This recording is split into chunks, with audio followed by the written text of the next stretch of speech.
गुजरात के वडोदरा की एक सोसाइटी में मुस्लिम महिला को सीएम आवास योजना के तहत फ्लैट मिलने पर विवाद हो गया। सोसाइटी के बाकी लोगों ने मुस्लिम महिला के वहां रहने पर आपत्ति जताई और हंगामा शुरू कर दिया। और ये मामला वडोदरा के हरणी इलाके का है। मुख्यमंत्री आवास योजना के तहत मोटनाथ रेसिडेंसी का निर्माण किया गया है। इस रेसिडेंसी में कुल 462 फ्लैट बनाए गए, जिसमें 461 फ्लैट तो हिंदुओं को अलॉट हुए, लेकिन एक आवास मुस्लिम महिला को अलॉट हो गया। और जब लोगों को पता चला कि मुस्लिम महिला फ्लैट में रहने आ रही है तो लोगों ने हंगामा खड़ा कर दिया। प्रोटेस्ट का एक ही रीज़न है कि ये 462 परिवारों में से एक परिवार मुस्लिम आता है, तो उसमें थोड़ा रिलीजियस दिक्कत आता है, रीति रिवाज का दिक्कत आता है। सोसाइटी वालों का कहना है कि हरणी हिंदुओं का इलाका है और यहाँ लगभग 4 किलोमीटर के दायरे में मुस्लिमों की एक भी बस्ती नहीं है। ऐसे में अगर किसी मुस्लिम महिला को यहाँ घर दिया गया तो ये हिंदुओं की जिंदगी में आग लगाने जैसा होगा। हमें ये परिवार से भी कोई मतलब नहीं है, ये रहे ना रहे हमसे मतलब उनसे कोई नहीं, लेकिन ये कॉरपोरेशन की जो गलती है वो गलती सुधारने के लिए हम बार बार आवेदन पत्र दिए जा रहे। ये विवाद आज का नहीं है, ये विवाद साल 2020 से चला आ रहा है और सोसाइटी के तमाम परिवार अशांत क्षेत्र अधिनियम का हवाला देकर मुस्लिम महिला को फ्लैट दिए जाने का विरोध जता रहे हैं। क्योंकि वडोदरा का हरणी इलाका भी अशांत क्षेत्र अधिनियम के तहत ही आता है। इस अधिनियम के तहत अशांत क्षेत्रों में दूसरे धर्म के लोगों की संपत्ति नहीं बेच सकते। अगर कोई शख्स दूसरे धर्म के लोगों की अपनी संपत्ति बेचता है तो उसे कलेक्टर को पहले से बताना पड़ता है, कलेक्टर से अनुमति लेनी पड़ती है और तभी अशांत क्षेत्रों में दूसरे धर्म के लोगों को जमीन, फ्लैट या मकान बेचा जा सकता है। ये अधिनियम वर्तमान में अहमदाबाद, वडोदरा, सूरत, राजकोट, खंभात, भरूच और गोधरा शहरों के कुछ हिस्सों में लागू है और इसी अशांत अधिनियम का हवाला देकर सोसाइटी के तमाम हिंदू परिवार विरोध कर रहे हैं। उनकी बात सही है कि एक मकान अलॉट हुआ है, वो 2018-19 में अलॉट हुआ था। वो टाइम पे अशांत धारा नहीं थी, उसकी वजह से कोई भी भेदभाव रखे बिना उनको अलॉट हो गया था वो ये मकान। अभी लोगों की मांगनी भी वाजिबी है, सही है। विवाद इतना बढ़ गया है कि सोसाइटी के हिंदू परिवार किसी कीमत में मुस्लिम परिवार को यहाँ नहीं रहने देना चाहते और इसके खिलाफ वो कोर्ट में कानूनी लड़ाई लड़ने को भी तैयार है। ये पूरे मुद्दे पर कांग्रेस के बड़े बड़े नेताओं ने ट्वीट किया है और एक्स पर पोस्ट करके डिमांड की है कि ये जो है वो एक परिवार के साथ अन्याय हो रहा है, जबकि लोग कह रहे हैं कि हमें हिंदू होने का सर्टिफिकेट किसी को नहीं देना है। दाल रोटी खाओ प्रभु के गुण गाओ वाली कहावत मौजूदा दौर में फिट नहीं बैठती, क्योंकि महंगी दाल ने लोगों का बजट बिगाड़ रखा है। लेकिन अब शायद लोगों को इस मामले में थोड़ी राहत मिल सके। दालों की कीमतों को कम करने के लिए सरकार ने फुल प्रूफ प्लान बना लिया है। संबंधित विभाग के अधिकारियों ने दावा किया है कि देश में 3 दालों की कीमतों में कटौती देखने को मिलेगी, जिसमें अरहर, चना और उड़द की दालें शामिल हैं, जिनकी कीमतें पिछले 6 महीने से उच्चतम स्तर पर हैं। केंद्रीय उपभोक्ता मामलों की सचिव निधि खरे के मुताबिक अच्छे मानसून से अरहर, चना और उड़द दालों की कीमतों में नरमी आने की संभावना है। मौसम विभाग ने सामान्य मानसून बारिश का अनुमान लगाया है, जिससे दालों की खेती के रकबे में काफी सुधार होगा। इसके अलावा सरकार किसानों को बेहतर बीज उपलब्ध कराने की कोशिश कर रही है, जबकि सरकार घरेलू उपलब्धता बढ़ाने और खुदरा कीमतों को नियंत्रण में रखने के लिए भी सारे जरूरी उपाय कर रही है। यही नहीं, अगले महीने से अरहर, चना और उड़द दालों का इंपोर्ट भी बढ़ेगा, जिससे घरेलू सप्लाई बढ़ाने में मदद मिलेगी। यूपी के अकबर नगर में सियासत के बीच बुलडोजर एक्शन जारी है। अकबर नगर फेज 2 से अतिक्रमण हटाया जा चुका है, वहीं अब बारी फेज 1 की है, जहां योगी सरकार का बुलडोजर गरज रहा है। पूरे अकबर नगर में करीब 1200 मकान और 110 दुकानें हैं, जिनमें से 400 मकानों को अभी तक तोड़ा जा चुका है। अभी फेज 1 में 800 घर बचे हुए हैं, जिन्हें तोड़ने की कार्रवाई जारी है। अवैध निर्माण को तोड़ने के लिए 10 बुलडोजर को काम पर लगाया गया है, वहीं 6 पोकलैंड मशीनों का भी इस्तेमाल किया जा रहा है। अकबर नगर फेज 2 के पूरी तरीके से डेमोलिशन के बाद अब अकबर नगर फेज 1 में डेमोलिशन का काम चल रहा है।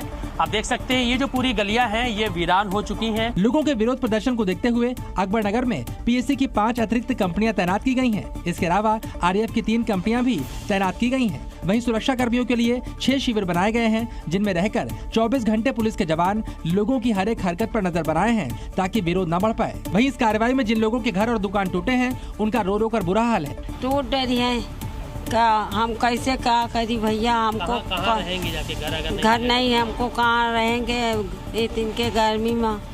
अकबर नगर की आबादी करीब 14,000 है, जिसमें 11,000 मुस्लिम और 3,000 हिंदू हैं। वहीं जब से रिवर फ्रंट बनाने के लिए अतिक्रमण हटाने की कार्रवाई शुरू हुई है, तब से 90% लोग पलायन कर चुके हैं।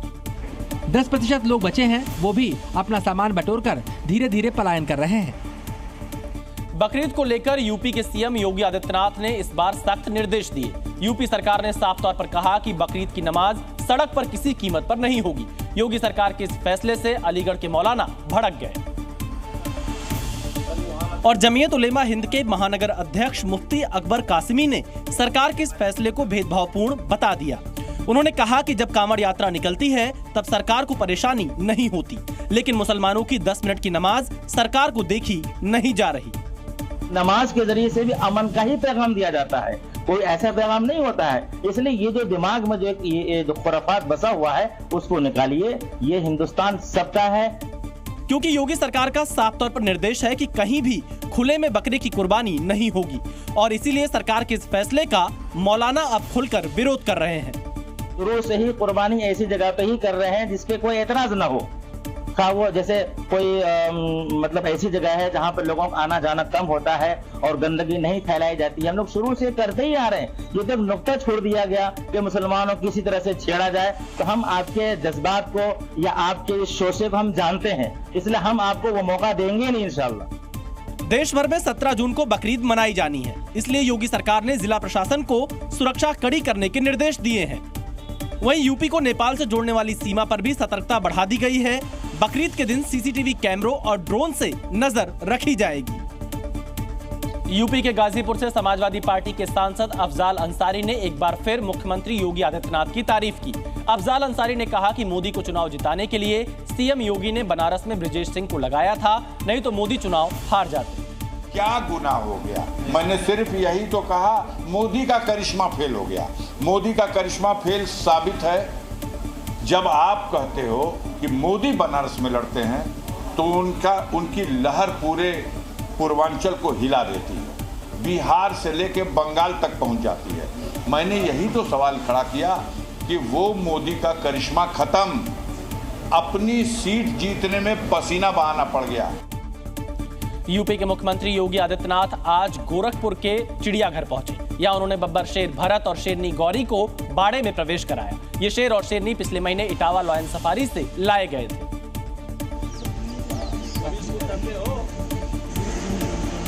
जिन्हें अब गोरखपुर के शहीद अशफाक उल्लाह खान प्राणी उद्यान में छोड़ दिया गया। वहां से जो तस्वीरें सामने आई उसमें सीएम योगी आदित्यनाथ शेर भरत और शेरनी गौरी को बाड़े में छोड़ने के बाद उनका दीदार करते नजर आए। इस दौरान सीएम योगी आदित्यनाथ ने जैसे ही शेर भरत को बाड़े में जाने के लिए कहा, बब्बर शेर तुरंत बाड़े में चला गया, जिसे देखकर वहां मौजूद तमाम अधिकारी दंग रह गए और तालियां बजाने लगे। चिड़ियाघर में सीएम योगी आदित्यनाथ का सामना लखीमपुर खीरी से लाए गए बाघ शक्ति से भी हुआ, जो काफी गुस्से में था। नाराज नहीं होते रे, नाराज नहीं होते, नाराज नहीं होते, नाराज नहीं होते। सीएम योगी आदित्यनाथ ने एक भालू को खुद अपने हाथ से आइसक्रीम भी खिलाई। वहीं गैंडों की जोड़ी हरी और गौरी को अपने हाथ से चारा भी खिलाया। कितना घास खाते हैं एक दिन में? ये सर 1 कुंटल 40 किलो। गोरखपुर जू में अलग अलग जगहों से लाए गए तमाम जंगली जानवर रखे गए हैं, जिनका पर्यटक आसानी से दीदार कर सकेंगे। लोकसभा चुनाव के नतीजों के बाद आज मुख्यमंत्री योगी आदित्यनाथ और मोहन भागवत की मुलाकात होगी। संघ प्रमुख मोहन भागवत और सीएम योगी आदित्यनाथ भी गोरखपुर में हैं। ये मुलाकात थोड़ी देर में हो सकती है।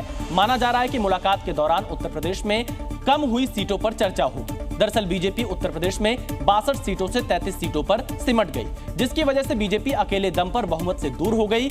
इसके अलावा इस बार चुनाव में प्रचार के दौरान संघ ने दूरी भी बनाकर रखी थी, ऐसा कुछ लोग दावा कर रहे हैं।